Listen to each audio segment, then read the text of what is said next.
Ladies and gentlemen, thank you for watching the Reds Report. I am Chris Ridyard, probably not as excitable as usual, as I'm sure you understand. I'm not in the mood. Alongside me is my Dutch friend who is smiling regardless. I'm not sure how much longer he will be smiling for. Carl van der Watering. Chris, I'm only smiling because I see you, mate. There's nothing else. There's not You've got much. to laugh, otherwise we'll be crying, won't we? Exactly. So... I think instead of having a review of yesterday's match, it'd probably more of a therapy session that we both need, isn't it? So look at starting 11, Carlo. Walton in goal, Solbauer, Anderson. Williams got the nod. Jordan Williams, that is, instead of Ben Williams. Ludovic started, which I expected. Moat Berda, a surprise introduction. Well, surprise for some, I called it. Ritzmaier, Woodrow, Brown and Chaplin, they all started.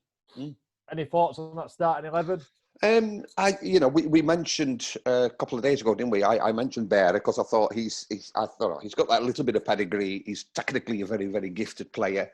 He seems to have bucket loads of energy.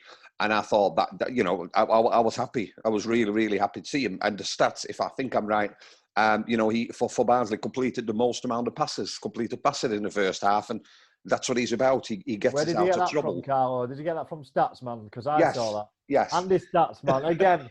BFC stats. He comes up trumps. Go on, Carlo. Sorry to interrupt. So I looked at it and I thought, right, what do we need today? We need to score goals, don't we? And we need to score more goals than them. So then you're looking at Chaplin, Brown, Woodrow, Bearer, and I'm thinking, that's got goals written all over.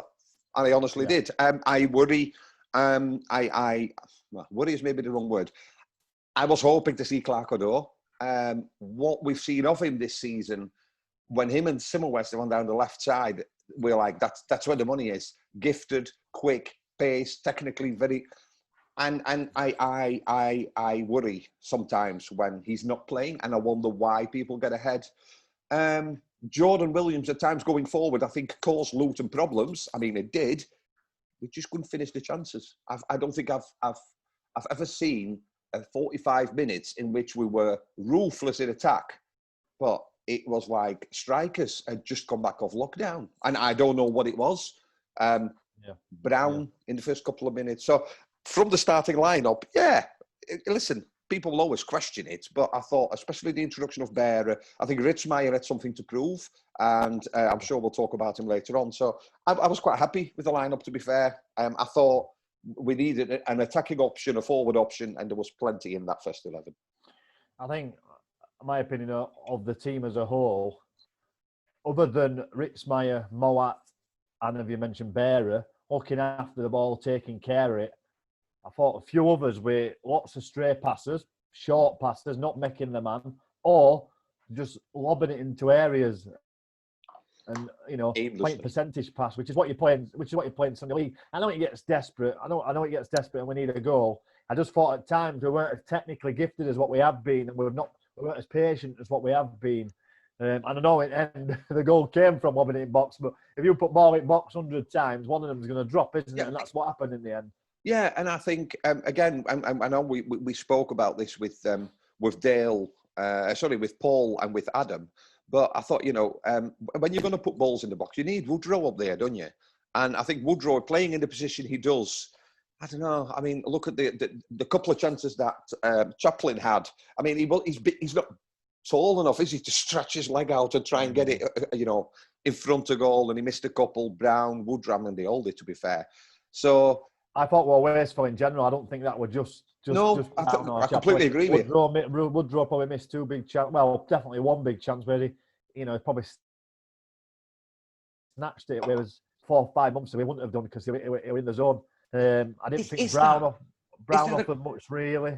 Is that a confidence thing, Chris, or is that a positional thing? Do you reckon for Woodrow? Because Woodrow, obviously, it's no denial that under Struber sees him very much in that number 10 role. Yeah. Should we? Does there come a point when a manager needs to say, "Listen, this is a must-win. Coley Woodrow's a striker, always been a striker. I want you to play up front with Chaplin down, whoever." I don't know. I'm not a manager, so I don't know. The issue you've got with that is you look at how many. The issue you've got with that is you look at how many goals he actually scored from that position. Yeah, well, And exactly. he scored more from that. He scored more from that position what he did when he was up front. Yeah. In this league, so it's easy to say, "Oh, put him up front," but then it becomes a reshuffle, then, doesn't it? Yeah. And I think Brown and Chaplin offer a little bit more up front in terms of off ball, which Struber likes, doesn't he? Off ball, high pressing. They're up there. They're athletic. They can run into channels. I'm not saying that Woodrow's not athletic because he's a professional footballer. Yeah. But if you're looking at sprint speeds and distance covered, and I think Woodrow's one of our most intelligent players. I think the idea of playing him there is so he can get onto the ball more and influence things more, which he hasn't done. Is that working? Do you think? Is that working? No, he hasn't, has it? The last 3 or 4 games. But where is Woodrow's mind? Is it on Barnsley? Has he condemned Barnsley to relegation already in there? Has numerous players done that? I just don't know. Has he condemned it that his Barnsley career's done in summer anyway? So I mean, he's a professional, so you like to think not. We've spoke to him. He's a very nice bloke. We'd like to think that he is focused on keeping Barnsley up, but some performances prove otherwise at the minute. Yeah, it's weird, isn't it? Because I think attacking wise, besides putting the ball in the back of the net, the build-up play, the pressure, it was great to watch. I mean, I was sat downstairs watching it on iFollow on the TV, and I couldn't sit still. We'll go again. Oh, you know what I mean? It was up and down. They then kill you off, and I thought the next fight. I mean, I messaged my mate Steve, but that's it, League One. When your world collapses around you. And I thought.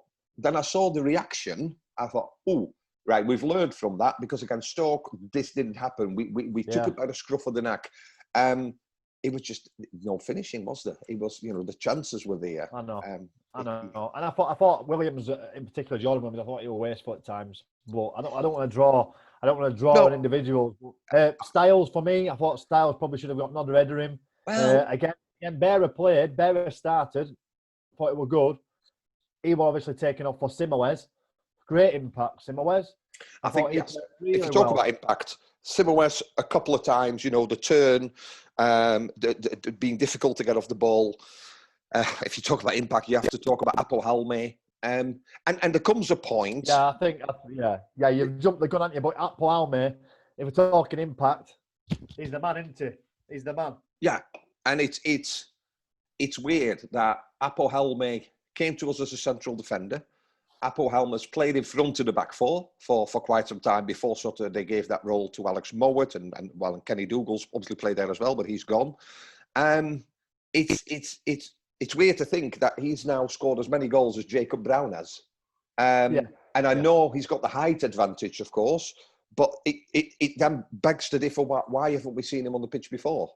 What I thought. Obviously we didn't do the Paul's press conference. I thought he left it a little bit late for the introductions. I think if somebody needs to make an impact, do it at 55, 60 minutes. Wait until the first 10 minutes of the second half if things are not getting any better. And in fairness, Luton took control again. After the restart, it was all Luton. To me, it's then time to make a change. And I know you can make 5 subs, but only at 3 separate sort of spells or occasions. I just thought, if we're still 1-0 down, we need something. We're going to need it now.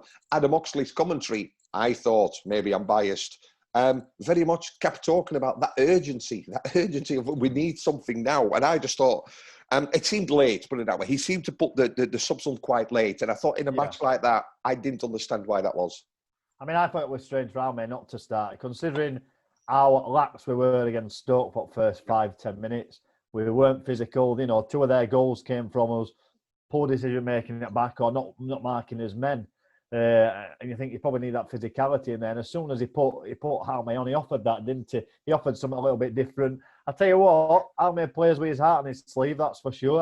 I've never seen him not put it in. No.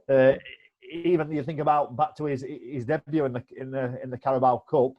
Where he dropped the clanger and stuff. If you think about him then, he was still wanting to get on the ball. Yeah. Even though people were booing, even though we weren't playing very well, we still want to. So I think he's got a bigger heart than most, and I think he really has to get the nod. I mean, we'll not do the preview for the next show, but he has to get the nod next time for me. I don't know. You think so? Can I ask you as well? You can ask me anything, Carl. Thanks. compared to the Stoke match, there was more urgency. Compared to the Stoke match, I think there was far more the going forward, the high pressing and everything else that Struber wanted. Do you feel we are becoming a bit predictable? Is there a plan B, put it that way? Do we have a plan B where we are not getting maybe, the time on the ball in the final third as maybe we should? Do we have a plan where we say, right, let's change this, let's make it, flat 4-4-2, whatever? I felt we put the bodies on, we put Apple Helm up there, but we didn't really, tactically, I didn't think we changed it, if you know what I mean. I think you saw the plan B against Luton. I think we are a team that is not possession-based. We shouldn't have ball. I think we are trying to win it high up the pitch against teams that are probably a bit more, feel like they probably should have more time up ball, a bit more technical than us. Yeah. So we're trying to win the ball high up the pitch. However, Luton sat very deep when they got the goal, didn't they? And that first goal changed the game, and it also changed our game plan. We could no longer counter-attack like we normally would. And I think, therefore, you saw plan B, which was putting the ball into more promising areas more often by any means necessary, really. I think that's what you saw. And it worked. To a certain degree, it worked. You think about the chances we had, the near misses that we had. It worked. You look at the stats. We had 62% possession. A team that really, we're not built up to have that much possession, but Luton let us have it. And I feel like we used it well. They got the ball in the right areas. 21 shots, Carlo. You have 21 shots in Championship. You should be winning games. 7 of them targets. That's a third of the shots on target. We only scored 1 from a finished centre half, by the way, not a striker. Yeah. But you look at the result. I know we did our forecast, didn't we? And nobody really looked at a draw because I think Struber said it afterwards. I think we didn't do enough to win because we didn't win. So, everything but that second goal was sort of missing for us. Yeah. Does it put the Wigan? I know lots of people were down. It's Wigan next. Could you argue that even if we'd have won yesterday and we'd have lost against Wigan, we would still be in that similar boat? Ultimately, we just need to win. We've got 4 matches left, haven't we? Ultimately, do we just need to? Is it a minimum amount of points? I'm asking you that you think we need to look at, or is it doom and gloom and it's legal? I think if you offer any Barnsley fan at the start of this week, and I'm not talking Saturday been and gone, and we've lost 4-0, and on the back of that performance, having lost 4-0 against Stoke, it were 4-0, wasn't it? I turned it off. It did finish 4-0. Was it 4-0? I can't even remember. I've erased it from my memory. Yeah, it was 4. Off back of that performance, if you'd offered 3 points for the next 2 games, you take it, don't you? Yeah. And if we draw against Luton, that's fair enough, and we beat Wigan, then I'm happy, really, to a certain degree. I don't think you could have wanted much more from that week. We beat Wigan, everything's wide open again, and you're looking at Hull and Charlton trying to pick some more points to make them safer. And they're not guaranteed points because there's still teams playing for playoff places. A lot of them playoff places are wide up, and you've got teams still trying to win games. The teams you've got to be worried about are the ones that are on the beach already. They're the ones that you've got to be worried about. Yeah, and I suppose all 4 opponents that we've got coming up have got something to play for. Wigan, we know about the 12 points. Although they can appeal it, I hope the EFL, grow some testicles and actually stand by their decisions, because it's only fair to all the other teams in this division. And next up, you've got Leeds. Obviously, it's been moved. It's on TV. We know what they are playing for. I'm hoping Leeds are promoted by then. I don't know if that's mathematically possible. It could be, ideally. Then you've got Nottingham Forest, who currently sit 5th, I believe. So I don't think Leeds can be promoted mathematically. I'm just having a quick glance now. They can't be by then, I don't think. Which means they're going to be playing to beat us, unfortunately. Leeds are 3 points ahead of 3rd, aren't they? So if Brentford lose at the weekend, but no, they can't, can they? It's too much, isn't it? But all opponents, including Brentford, Forest is in 5th, Brentford are in 3rd, Leeds are in 1st, and then we've got Wigan that we're playing next, and Wigan are in 16th. So is it easier, do you think, to play against teams that have got something to play for? Because ultimately they'll have to come forward, and isn't that what our team is based on? Let them come. I know exactly what you're saying. I guess the Forest one's an interesting one because they are pretty much safe in the playoffs. I think they're 7 points clear. Have been out of the playoffs at a minute in time, right? So it'd be interesting to see by the time we play them what kind of mindset they're going to be in, because they're going to be readying up for playoffs to a certain degree. They're not going to push people because they're going to want them on pitch in the playoffs, aren't they? And that's two semi-finals and a final, which will be quite close together. So it'll be interesting to see what kind of mindset they go with. As for Leeds, I think that's going to be incredibly difficult. I really can't see us getting anything there. I can't see us getting anything against Brentford. Wigan, as we said against Luton, Wigan is a must-win, and then we'll just have to go from there. To me, that draw yesterday has put them down and out. The issue you've got with Barnsley is we've been relegated 9 times this season already, haven't we? In his head. Yeah. And just when you've kind of got to grips with it, and stop kicking ball around garden and dog chasing it, and your anger's gone and your upset's gone, they go and pull something out of the bag again and give you hope, and it's the hope that kills you, isn't it? And that's the life of a Barnsley fan. Yeah. It wouldn't be fair, I suppose, to talk a little bit about Luton. Not so much some players, but lots of ex-Reds yesterday. Anybody impressed you at all? No, not really. Not much. No, I thought Luke Berry was a better player than what he were when he were at Barnsley. Who's that? Elliot Lee is a much better player than what he were when he were at Barnsley. Yeah, I only played twice. I thought Luke Berry. I mean, I remember him playing for us, but I thought yesterday, a couple of times, Woodrow had some real issues getting sort of like around him. Another ex-Red coming up against his old team on Saturday. How do you think Mads Anderson and Solbauer will fare against Big Kiefer? It'll be a very interesting battle. I don't think it's going to be an issue. I don't think it's going to be an issue. The issue we're going to have is not going to be in play, is it? It's going to be set pieces. That's the issue we're going to have because at the minute we don't look like we can defend them. Or we certainly didn't against Stoke. I think there's a lot of players at Wigan that we're going to have to struggle with. I'm just struggling to see positives, Carl. If I'm honest, I really am. It'd be just like Barnsley, wouldn't it, if Kiefer Moore were to score winner against us? Well, I remember when we play Brentford, Pinnacle score against us. So I remember another game a few years ago when we had to go to Wigan and get a result, and they'd already been, we did it then. I asked Steve, I asked Steve yesterday his thoughts, and he said, Wigan's got a target man, and we haven't got one at the moment. He says, Anderson will not have a clue what to do with him, and Solbauer is going to get a straight red to try and contain Kiefer Moore. We all know what Kiefer Moore's about, and his build, it just causes problems, doesn't it?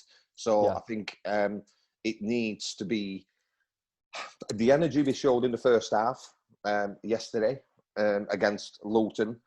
I don't know if he's going to make any changes because he can't go with the same ones again, hoping that this time they will. Something has to give, almost to force it. Do you look at the midfield to improve the service to those front players, or do you look at the front players? I mean, Patrick Schmidt. I know Lucy likes him. Lucy don't. I love, but I've not seen anything that I think, he should be playing. Yeah. Coley Woodrow, just when you least expect him, he'll pop up with one morning. If we win 1-0 against Wigan and it comes off his cheekbone in the 93rd minute, we're happy, aren't we? So I don't think... It'd be interesting. It'd be interesting to see if Almeida does get a start. Not only is he good in play in terms of his physical ability, but set pieces at both ends is vital. And it might need somebody like that to come on and match their physicality and stuff like that. I guess the only positives I'm really trying to draw is I went to Wigan away. We were best side. We should have won. We didn't. That side, that starting 11 was a very different one in which Toby Sibic played in defensive midfield. There were a lot of big names missing. I think Moat and McGinn were both missing from that game. And yet we still got a point and still probably what best side, you could argue, with my red-tinted glasses on. That side's come a long way since then. And then I guess Forest away as well. I went to Forest away. We outplayed them, albeit we got outsmarted and old man, so to say. It'll be interesting to see. It will be interesting. I just think if we can play like we did against them two first time round, we have a much better mindset, a much better squad than we had then. I don't know. I'm trying to think positive, Carlo, but I'm struggling. I'm just going to read some comments we got yesterday on our Twitter. I just want your reaction. So we asked people's feedback, and they said, this is Ashley. After the first goal, we played well. We needed a goal before half-time. Then second half, there just wasn't anything there in the final third. We have gifted Luton a point tonight. They are crap. We aren't much better, but it's down to the fact tonight we just aren't good enough. Have we got League One players and we're just punching above his weight, do you reckon? We'll find out in the next 4 games. Very good. Next one. This is Adam. Strange selections. Styles has to start. We've been lacking a big man all season to change things up, and tonight showed that in spades. If we're going to stick with 3 at the back, we need a competent left-footed centre half. Neither Williams is that, unfortunately. Survival? No. I know your thoughts. No, it's fair. That I think we did look up. I think it was that. Sorry, Carlo. That was Adam Whitehead, 1986. I think we did look unbalanced at the back. I think he's got a very valid point there, and I do like to see a left-sided player on that side. And as much as I like Ben Williams, I think he does do that role to a certain degree. But I still think there's aspects to his game that is lacking. Right, 2 more then. This is Tony Brody or Tony Broadhurst. Halme and Styles must start ahead of Barra and Ritzmaier against Wigan, in my opinion. Styles pushes us forward, and Halme will give Mowat freedom to go forward more. We've mentioned this, haven't we? No, he's right. I think Tony's right. Not bad for a Baldy. I like Tony. He's hit nail on the head there. I can see exactly what he's saying. And the last one is Ian or Halftime Pie. He commented to Tony Brody saying, spot on, Halme protects the defence and pushes Mower forward. Odor is one of the best dead ball takers and better fullback should start. No present up top since Kiefer Moore left. Styles deserves to start. Sadly, though, we've blown it in the last 2 games. Yeah, it's such a shame when you think about how he started after lockdown. There's such a buzz again, wasn't there, and a little bit of belief. I'm not sure what Odor's doing wrong, not sure what he's not doing to get a start. It would be nice to see Halme play. I think you possibly might see Halme play. I'm just not sure what position. Yeah. Unless he decides to play Mads Anderson, maybe to the left of 3, and he brings Halme in to match Kiefer Moore. I've seen it done. Whenever we've played teams at home, you've seen Halme go head to head with their target man. Me and you've been on commentary. I can't remember what game it were, but we saw it in spades, and Halme absolutely buried him. Yeah. I'll text you later when I remember it were. Yeah. But yeah. I don't know. Looking at the text, looking at the reaction on Twitter, and looking at what you saw from the match, I just want to close and ask you about Ritzmaier. Now, he came under a lot of criticism before the match and after the match. Personally, I thought the first half, his delivery of the ball, second to none. And I think the BFC stats backs that up, that he was second behind Barra in completed passes. Have we seen enough, though, of him for him to be starting again against Wigan in this, what is ultimately season-defining match? I don't think we've seen enough from about 5 of them players yesterday. Right. Oh, sorry. I think majority of the game yesterday we were good. It was just too late, and the previous game we didn't see enough from 5 or 6 of them. No. So I think it's unfair to call Ritzmaier out. Has he done enough? Probably not. But I think there's probably others that haven't as well. Oh, completely. Score. I know we'll do a preview anyway. If you were to sum up the match yesterday in I'll give you 5 words. In 5 words, how would you sum it up? 5 words. The writing is on. No, that's wall. Writing wall. That's the right. Something like that, Carlo. Writing on the wall. Writing on wall. All right, Carlo. Thank you very much. Listen, it's always a pleasure. We'll do the preview on Friday, and that'll be out. We'll get some nice people this is where the subscribe button is. We'll get some nice people to join us for the preview. I just thought it'd be me and you tonight because I knew it were going to be quite semi-negative, even though no, it's realistic, isn't it? I think everybody felt like that. I didn't want to drag a professional through that, but we'll definitely get one back, and we'll get a media guy back on as well. All right, Carlo. Right, listen, go and enjoy your walk, and we'll speak to you soon. All right, Carlo. See you later. Thanks for watching, everybody. Ta-ra.